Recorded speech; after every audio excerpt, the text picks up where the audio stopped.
concerts. Is that true? All in all. All in all, yes, it has to be. And I don't well, it would be a toss-up between Beethoven and Bach. Beethoven is immensely approachable. It's music that is very demanding, actually. Bach is demanding in a different sort of way, in that it blanks out everything else. Beethoven, when one listens to it, at least in my case, when I listen to it, I should say, I find that I get involved into the emotions of the thing, and it brings in a lot of personal... Beethoven? Yes, brings in personal things about me, whereas Bach is just pure music, and I become Bach, as it were, just listening to it. Pure Beethoven, music. It's me that's listening, if you understand what I'm saying. I surely do. Beethoven has a certain ego consciousness about his music. Just stroke every aspect of our psyche, it seems. So I think we personally relate to him. And what bothers me is that the Beethoven of the grand manner, or the ethical, philosophical Beethoven, is the one that we consider the great Beethoven. But to me, the equally great Beethoven is in the sonata that will be coming up now, Opus 14 number 1, and then followed by Opus 14 number 2 in G major, and other works which are not as highly touted. But show him to have all this universality, this humor. For instance, the unbelievable opening movement to the sonata in G major, Opus 79. Not known, not even difficult, compared to Opus 81A, the Les Adieux. But the rhythmical propulsion, for me, if I had to choose between the Eroica and the 7th Symphony, let's say, I'll take the 7th any day. This is pure music. Wagner once called it the apotheosis of the dance. I get tired of the fate knocks on the door part of Beethoven.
beautiful performance by Richter of the E major sonata first movement.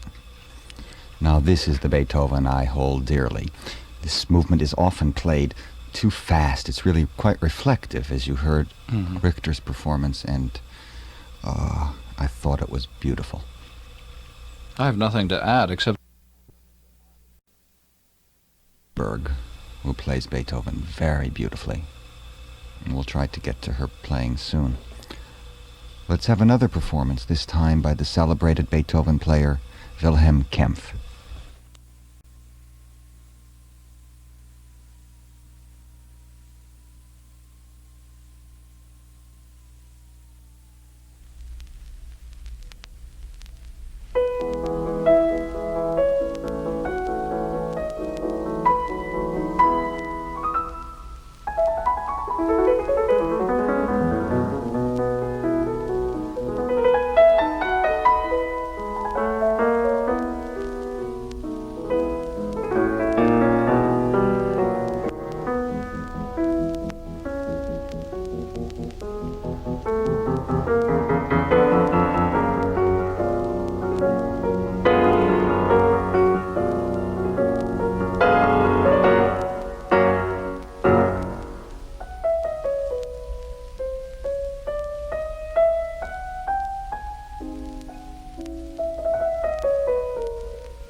Oh, lovely performance by Wilhelm Kempf of the E major sonata.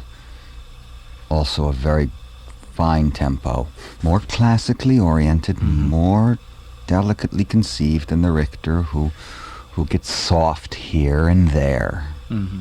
Well, it's an exquisite piece of music. I mean, it stands on its own, and I just can't imagine it being played any other way. Any other way than this? Well, Mr. Glenn Gould is up, and as I said before, this movement is often taken too fast. I don't know the Gould performance, but I have a sneaking suspicion that the tempo will be quick.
Mr. Edwards, I cannot believe it, because if anyone else in the world had played that movement like that, I would have said this is the playing of a supreme pig. But it works. And it works. I don't know how this Mr. Gould does it. Well, someone called me yesterday, and you had better explain what you mean by works in this particular case. Well, I don't know what how to explain what works. It works, didn't it? Absolutely charming. Absolutely charming. Who would think that you could play that movement that fast and have it make any sort of sense on any sort of level, musical or otherwise? It's amazing, man. Those fingers are really, they rank with Horowitz in evenness. Well, I think we should play Schnabel as a contrast.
Well, Mr. Edwards, that was Arthur Schnabel.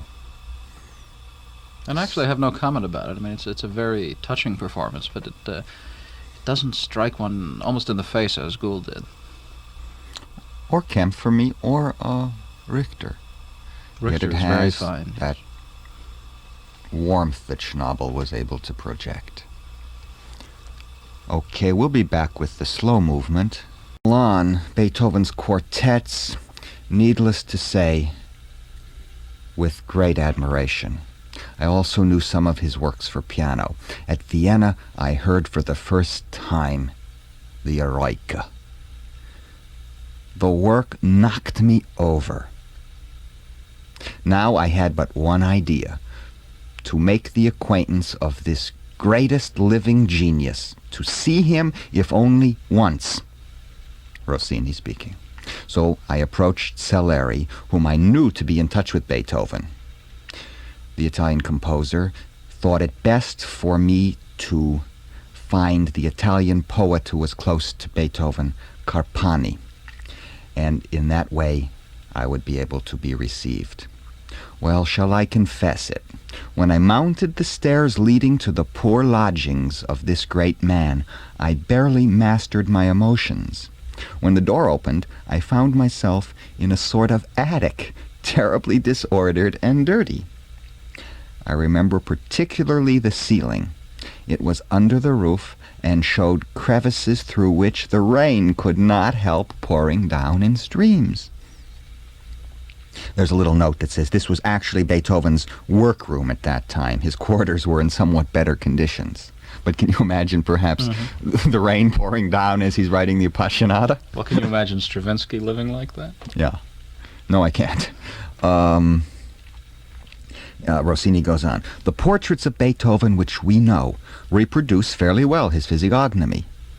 But what no etcher's needle could express was the indefinable sadness spread over his features, while from under heavy eyebrows his eyes shone as from out of caverns, and though small, they seemed to pierce one. The voice was soft and slightly veiled. When we entered, at first he paid no attention to us, but for some moments after bending over proofs he had just finished, he then raised his head and said in fairly comprehensible Italian, "Ah, Rossini, you are the composer of The Barber of Seville. My congratulations. That is an excellent opera buffa. I have read it with great pleasure. I enjoyed myself. It will be played so long as Italian opera will exist." Beethoven was quite a good critic. "Do never try, though, your hand at anything but opera buffa. You would be doing violence to your destiny by wanting to succeed in a different genre." And it goes on, and he could never really get to tell Beethoven his admiration for him. Beethoven was so excited about The Barber of Seville. Anyway, when Rossini descended those dilapidated stairs, he writes, "I retained of my visit to this great man an impression so painful, thinking of this destitution and shabbiness, that I could not repress my tears." The poet Carpani said, "Ah, but Rossini, perhaps that's what he wants. He is misanthropic, cranky, and can't keep friends." He managed to keep Salieri as a friend, which I find sort of interesting, because Salieri was the rumored poisoner of Mozart, if Mozart indeed died that way. No, of course not. And of course, there's an opera by Rimsky-Korsakov, Mozart and Salieri, which discusses this, because during that time Mozart was writing successful operas, and Salieri was a big hit formally, and Mozart usurped him, and Salieri was a type of man who looked for fame, and they actually made a rumor that Mozart was poisoned by this poor man. Now Salieri lives in a terrible reputation. I'm glad the LP record is rectifying that a bit, because he's a very, very charming composer of no great. I find it strange that if Salieri was really held to be the murderer of Mozart, that Beethoven would befriend him. That sounds like something that yes, because Beethoven would do. Beethoven adored all of Mozart. The only thing he did not like was he found the libretto to Don Giovanni immoral. That's sort of strange, considering the rumors about Beethoven's own death and the cause of his deafness and so on. Well, now we shall hear.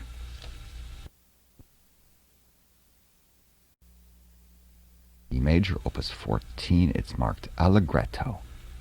Who is the performer? This is Claudio Rao. Fine.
That singing allegretto, so touching, which is the slow movement of the sonata in E major, opus 14, number 1. Another performance, but the Rascoda.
Well, Durascoda in not quite as charming a performance of this movement as we heard in Arau playing it. Now we have Robert Riefling.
Oh, that was Robert Riefling in the slow movement of the Opus 14 number 1, and you see the power of the performer.